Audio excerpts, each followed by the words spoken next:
मांगुळकर साहेब. अध्यक्ष महोदय, माझ्या मतदारसंघात यवतमाळ शहर तसेच ग्रामीण भागातील शासकीय जमिनीवरील अतिक्रमणधारक वस्त्यांना पट्टे वाटपाचा प्रश्न गेल्या अनेक वर्षापासून प्रलंबित आहे. आजही हजारो कुटुंब मूलभूत हक्कापासून वंचित आहे.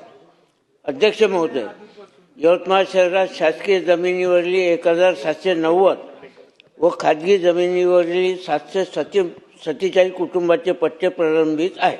त्यामध्ये तारपुरा, नेताजी नगर, तलाव फैल, सेवानगर, कुंभारपुरा, इंदिरानगर, पाटीपुरा, डोरलीपुरा, अशोकनगर, अंबानगर, प्रकाशनगर, पिंपळगाव, झोपडपट्टी या भागातील नागरिक वर्षानुवर्ष असुरक्षित राहत आहे.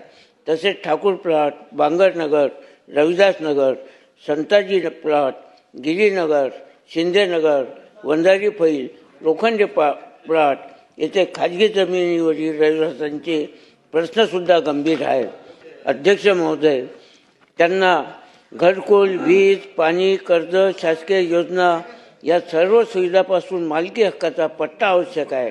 त्यामुळे शासनाने तात्काळ सर्वेक्षण करून पात्र अतिक्रमणधारकांना नियमानुसार पट्टे वाटप करावे.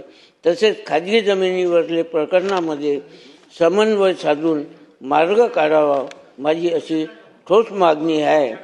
अध्यक्ष महोदय, यवतमाळ शहर ग्रामीण भागातील सर्व प्रलंबित प्रकरणांचा तातडीने आढावा घ्यावा. पात्र कुटुंबांना वेळबद्ध कार्यक्रम जाहीर करून पट्टे वितरित करावे.